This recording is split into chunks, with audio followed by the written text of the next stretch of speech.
राज्यातील असो याला आदिवासींबद्दल आस्था नाही. युएनओने जाहीर केलेला हा जागतिक आदिवासी दिन, जागतिक मूल निवासी दिन,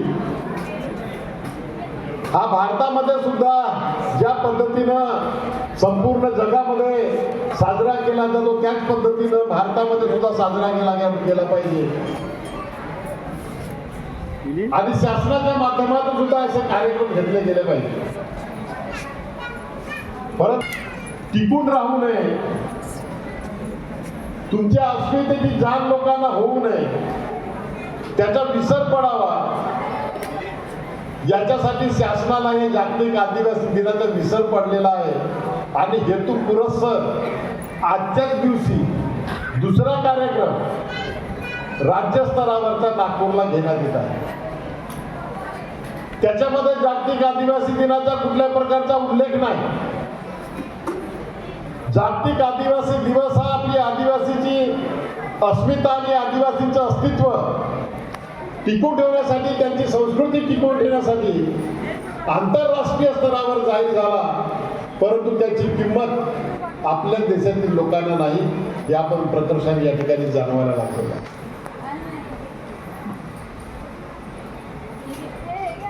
मसराम साहेबांनी या ठिकाणी उपस्थित केलं की आज सुट्टी जाहीर करायला पाहिजे. साहेब, सुट्टीचं सोडा, त्यांना माहीतच नाही, तर तुम्हाला विसरायला लावत आहे. जागतिक आदिवासी दिवस 9 ऑगस्टला असतो आणि युएनओने हा दिवस डिक्लेअर केला, जाहीर केला. हे तुम्हाला विसरायला लावण्यासाठी हेतू पुरस्सर आजच्याच दिवशी वेगळा कार्यक्रम घेतला जातो. ही शोकांतिक आहे सध्या परिस्थिती आहे. साहेब, या ठिकाणी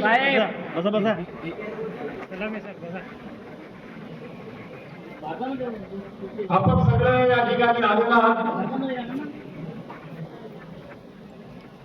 आपल्या अस्मितेची आणि आपल्या अस्तित्वाची जाणीव, आपल्या संस्कृती जाणीव करून घेण्यासाठी हा दिवस आपण पाळतो. ज्याप्रमाणे हा देश स्वतंत्र झाल्यानंतर आदिवासीच्या विकासासाठी जे 5 सूत्री कार्यक्रम पंडित जवाहरलाल नेहरू यांनी दिलेला होता, त्याची तरतूद भारतीय संविधानामध्ये 5व्या आणि 6व्या सूचीच्या माध्यमातून करण्यात आली आणि पेसा कायदा पास करण्यात आला. त्यामध्ये जे काही जलजंगल जमीनचे अधिकार आपल्याला दिलेले आहेत, गौण खनिज आणि गौण वनस्पतीचे आपल्याला अधिकार दिलेले आहेत, ते अधिकार अबाधित ठेवण्यासाठी प्रशासनाशी आम्हाला भांडावं लागतं. प्रशासन कुठल्याही बाबतीमध्ये ढवळाढवळ करण्याचा प्रयत्न करत असतं आणि पेशा क्षेत्रातील गावांमध्ये सुद्धा जे अधिकार त्यांना देण्यात आलेले आहेत त्या अधिकारामध्ये दखलंदाजी करण्याचं काम करत आहे. त्याची आपण दखल घेतली गेली पाहिजे. कुरखेडा तालुक्यामध्ये अलीकडे असा प्रकार घडला, अनुसूचित क्षेत्रामध्ये म्हणजे ज्या ठिकाणी पेसा कायदा लागू आहे त्या गावामध्ये रेती, माती, विटा, मुरुम जे काही असेल त्याच्यावर संपूर्ण अधिकार ग्रामसभेचा असतो. प्रशासन त्याच्यामध्ये ढवळाढवळ करू शकत नाही. ग्रामसभेने मंजुरी दिली की तुम्हाला रेती, विटा, माती किंवा मुरुम आणता येतं, परंतु असे आणणाऱ्या आमच्या आदिवासीला फॉरेस्ट डिपार्टमेंटच्या लोकांनी पकडलं आणि बरेच दिवस तो ट्रॅक्टर जप्त करून ठेवला.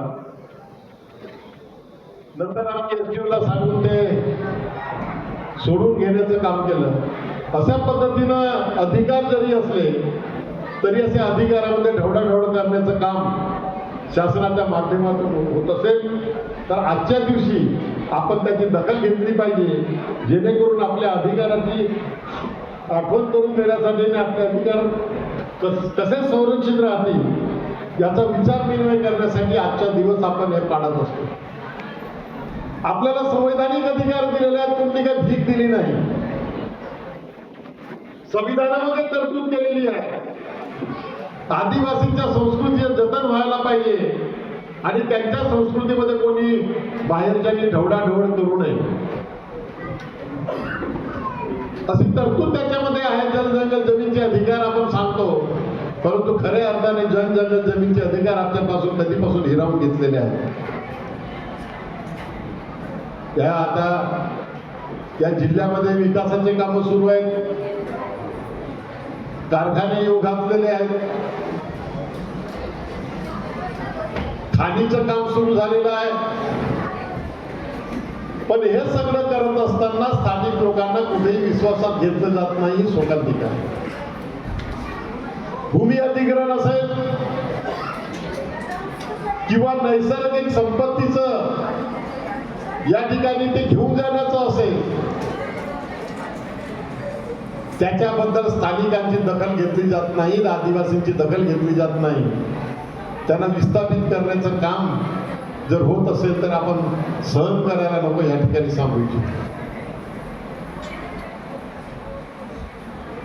या ठिकाणी कारखाने होतील, उद्योग येतील, शेतकरी आपली सुपीक जमीन द्यायला तयार नाही, त्यांच्याशी चर्चा करायला शासन तयार नाही, किंवा ज्यांना उद्योग लावायचे ते सुद्धा तयार नाही. आणि अशा रीतीने एकतर्फी कारवाई होत असेल ते कुठलाही शेतकरी मान्य करणार नाही, म्हणून शेतकरी विरोध करतात. विकासाला कोणाचा आडकाठी नाही, कोणाचा विरोध नाही, परंतु विकास जो होत आहे तो सर्वसमावेशक असला पाहिजे. त्याचा फायदा येथील लोकांना मिळाला पाहिजे, आमच्या आदिवासीला त्याचा फायदा मिळाला पाहिजे, या ठिकाणी राहणाऱ्या लोकांना त्याचा फायदा मिळाला पाहिजे. आणि त्यांना फायदा होत नसेल तर मग त्या उद्योगाचा काही उपयोग नाही. त्याच्या फळं त्याला चाखायला मिळाली पाहिजे, त्याचं पण जीवनमान उंचावलं गेलं पाहिजे, तो पण मोठा झाला पाहिजे, त्याच्या हातामध्ये सुद्धा पैसा आला पाहिजे. या पुंजीपती व्यवस्थेमध्ये गरिबांना स्थान नसतं. उद्योग होतील, शहरीकरण होईल, परंतु आमचे लोक त्या शहरातल्या झोपडपट्ट्यांमध्ये राहतील, असं होऊ नये. म्हणून लोकांना विश्वासात घेऊनच हे काम केलं पाहिजे असं आम्हाला वाटतं. खाणीच्या नावाने या ठिकाणी जंगल नष्ट केलं जात आहे, लाखो झाडाची कत्तल केली जात आहे, पर्यावरणाचा ऱ्हास इथं होत आहे. गडचिरोली जिल्ह्यामध्ये पर्यावरणाचा धोका गडचिरोली जिल्ह्यातील लोकांना निर्माण होत आहे. त्या तिकडे खदान सुरू झाली असल्यामुळे त्याचं लाल पाणी सगळ्या नाल्यामध्ये, नदी नाल्यामध्ये वाहत आहे. तोच पाणी तुमच्या विहिरीमध्ये आणि बोरवेलमध्ये येत आहे. दूषित पाणी लोकांना प्यावं लागत आहे.